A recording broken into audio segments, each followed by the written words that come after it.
कसम दर की कि तुम्हारे परवरदिगार का अजाब वाक़े होकर रहेगा और उसको कोई रोक नहीं सकेगा। जिस दिन आसमान लरजने लगे कपकपा कर और पहाड़ सचमुच उड़ने लगे तो उस दिन झुटलाने वालों के लिए खराबी होगी जो बेकार बातों में पड़े खेल रहे हैं। जिस दिन उनको आतश जहन्नम की तरफ धकेल धकेल कर ले जाएंगे और कहा जाएगा यही वो जहन्नम है जिसको तुम झूठ समझते थे। तो क्या ये जादू है या तुमको नजर ही नहीं आता? इसमें दाखिल हो जाओ और सब्र करो या ना करो तुम्हारे लिए यकसा है। जो काम तुम किया करते थे ये उन्हीं का तुमको बदला मिल रहा है। जो परहेजगार हैं वो बागों और नेमतों में होंगे।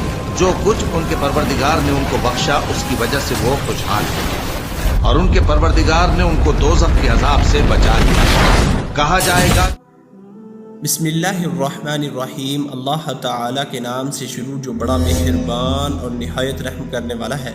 प्यार दोस्तों, सही मुस्लिम में हज़रत अब्दुल्ला इब्न उमर रज़ी अल्लाह ताला अन्हु बयान फरमाते हैं कि मुझसे मेरे वालिद हज़रत उमर बिन ख़त्ताब रज़ी अल्लाह ताला अन्हु ने इस हदीस मुबारका को बयान किया कि एक दिन हम रसूल अकरम सल्लल्लाहु अलैहि वसल्लम के पास बैठे हुए थे कि एक आदमी काले स्याह बाल वाला इंतहाई सफ़ेद और साफ़ सुथरे कपड़े पहने हुए नमूदार हुआ।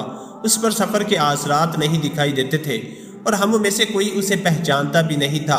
वो शख्स आकर नबी करीम सल्लल्लाहु अलैहि वसल्लम के पास बैठ गया और उसने अपने घुटने आप सल्लल्लाहु अलैहि वसल्लम के घुटनों के साथ मिला दिए और अपनी हथेलियां आप सल्लल्लाहु अलैहि वसल्लम के घुटनों पर रख ली और कहा, ए मोहम्मद सल्लल्लाहु अलैहि वसल्लम, मुझे इस्लाम के बारे में बताएं कि इस्लाम क्या है।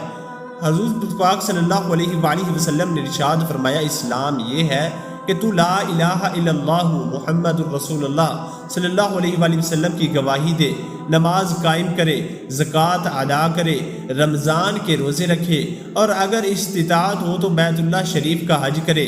उसने कहा कि आप सल्लल्लाहु अलैहि वसल्लम ने सच फरमाया।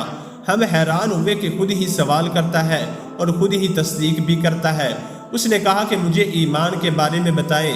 आप सल्लल्लाहु अलैहि वसल्लम ने इरशाद फरमाया, ईमान ये है कि तू अल्लाह और उसके फरिश्तों, उसकी किताबों और उसके रसूलों, क़यामत के दिन और अच्छी और बुरी तकदीर पर ईमान लाए। उसने कहा कि आप सल्लल्लाहु अलैहि वसल्लम ने सच फरमाया। मुझे एहसान के बारे में बताएं। तो आप सल्लल्लाहु अलैहि वसल्लम ने इरशाद फरमाया, एहसान ये है कि तू अल्लाह तबारक व तआला की इस तरह से इबादत करे गोया कि तू उसे देख रहा है। अगर तू उसे नहीं देख रहा तो वो तुझे ज़रूर देख रहा है।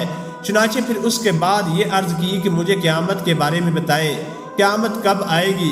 तो आप सल्लल्लाहु अलैहि वसल्लम ने इरशाद फरमाया, जिससे पूछा जा रहा है साइल से ज़्यादा नहीं जानता। उसने कहा कि आप मुझे उसकी कुछ निशानियाँ ही बयान कर दें। तो आप सल्लल्लाहु अलैहि वसल्लम ने इरशाद फरमाया, उसकी निशानियों में से ये भी है कि लौंडी अपने मालिक को जन्म देगी और तू देखेगा कि नंगे पैर, नंगे बदन गरीब चरवाहे जिनको तन का कपड़ा और पाँव की जूती नसीब नहीं होती थी, वो बड़ी बड़ी इमारतों के अंदर राज करेंगे। क़यामत के इल्म को अल्लाह तबारक व तआला ने मग़फ़िरत रखा है और अल्लाह तबारक व तआला कुरान मजीद के अंदर भी इरशाद फरमाया है, क़यामत तुम लोगों पर अचानक आ जाएगी। और क़यामत के इल्म को मख्फी रखने के अंदर बहुत सारी हिकमतें हैं। जो लोग इनकार करते हैं वो हमेशा इसका इस्तेहज़ा और इनकार रहे और मानने वालों पर तमस्कुर और मजाक मुसखरी करते रहे, जिनके ज़रिए से ईमान वालों की परस्ती होती है और इनको सवाब भी अता किया जाता है। और जो लोग नीज़ जाहिल और बदबख्त हैं वो अपनी गुमराही और बदबख्ती के अंदर भटकते फिरे। और इस हदीस मुबारका से ये भी साबित हुआ क़यामत से पहले बहुत सारी निशानियाँ ज़ाहिर होंगी, जिनके बारे में हुज़ूर अकरम सल्लल्लाहु अलैहि वसल्लम ने अपनी अहादीस के अंदर बड़ी वजाहत के साथ तज़किरा फरमा दिया, ताकि उम्मत उस वक़्त के कुर्बत को पहचानती रहे और अल्लाह तबारक व तआला की बारगाह के अंदर तौबा करके अपने गुनाहों पर गिड़गिड़ाती रहे, ताकि ऐसे लोग और मेरी उम्मत क़यामत के इन फितनों के अंदर मुबतला ना हो।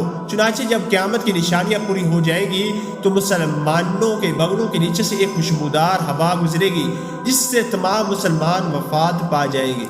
40 बरस का ज़माना ऐसा गुजरेगा कि उसमें किसी के यहाँ औलाद ना होगी, यानी उस 40 बरस से कम उम्र कोई ना रहेगा और दुनिया में काफिर ही काफिर होंगे और अल्लाह कहने वाला उनमें से कोई एक ना होगा। चुनाचे फिर उसके बाद कोई अपनी दीवार लेता होगा, कोई खाना खाता होगा। गर्ज ये कि लोग अपने अपने कामों के अंदर मशगूल होंगे। یعنی اچانک حضرت اسرافیل علیہ السلام سور کو پھونکیں گے۔ شروع میں اس کی آواز بہت زیادہ باریک ہوگی اور رفتن رفتن بہت ہی بلند ہو جائے گی۔ لوگ کان لگا کر اس کی آواز کو سنیں گے اور بے ہوش ہو کر گر پڑیں گے اور سب کے سب مر جائیں گے۔ آسمان، زمین، پہاڑ، یہاں تک کہ سور اور اسرافیل اور تمام ملائکہ بھی فنا ہو جائیں گے۔ اس وقت سوائے اس واحد حقیقی کے کوئی بھی نہ ہوگا۔ اس وقت اللہ تبارک و تعالیٰ ارشاد فرمائے گا، آج کس کی بادشاہت ہے؟ کہاں ہے جبارین اور کہاں ہے متکبرین؟ مگر کوئی ہی نہیں ہوگا جو جواب دے۔ پھر خود ہی ارشاد فرمائے گا، آج صرف اللہ واحد قہار کی سلطنت ہے۔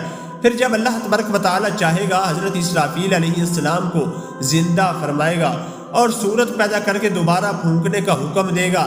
چنانچہ سور پھونکتے ہی تمام اولین و آخرین ملائکہ، انس و جنس، حیوانات، یعنی دوسرے بار سور پھونکنا جائے گا تو اس میں تمام فرشتے، انسان، جنات اور جانور موجود ہو جائیں گے۔ سب سے پہلے حضور پاک صلی اللہ علیہ وآلہ وسلم اپنی کمر مبارک سے یوں برآمد ہوں گے کہ داہنے ہاتھ میں حضرت صدیق اکبر رضی اللہ تعالی عنہ کا ہاتھ ہوگا اور بائیں ہاتھ میں فاروق اعظم رضی اللہ تعالی عنہ کا ہاتھ ہوگا۔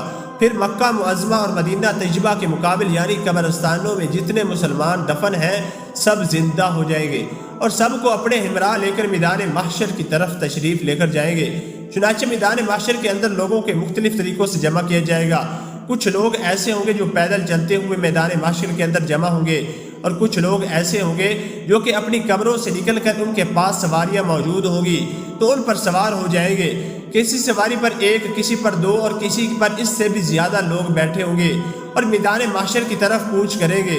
اور کچھ لوگ ایسے ہوں گے جن کو فرشتے پکڑ پکڑ کر لائیں گے اور کچھ لوگ ایسے ہوں گے جن کو آگ جلا جلا کر میدان محشر کی طرف لے کر جائے گی اور کچھ لوگ ایسے ہوں گے جو کہ اپنے منہ کے بل چلتے ہوئے اللہ تبارک و تعالیٰ کی بارگاہ کے اندر حاضر ہوں گے اور کچھ لوگوں کا حال یہ ہوگا کہ اللہ تبارک و تعالیٰ انہیں چیونٹیوں کی صورت میں اٹھائے گا اور وہ لوگوں کے پاؤں کے نیچے آتے آتے اپنے آپ کو ردواتے ردواتے اللہ تبارک و تعالیٰ کی بارگاہ کے اندر حاضر ہوں گے اور تمام شہداء اللہ تبارک و تعالیٰ کی بارگاہ کے اندر اس طرح سے حاضر ہوں گے کہ ان کے منہ سے مشک کی خوشبو آتی ہوگی اور اس دن کچھ لوگوں کے چہرے انتہائی سفید ہوں گے اور کچھ لوگوں کے چہرے انتہائی سیاہ ہوں گے اور حضور اکرم صلی اللہ علیہ وآلہ وسلم کی امت کے لوگوں کے اعضائے وضو چمکتے ہوں گے۔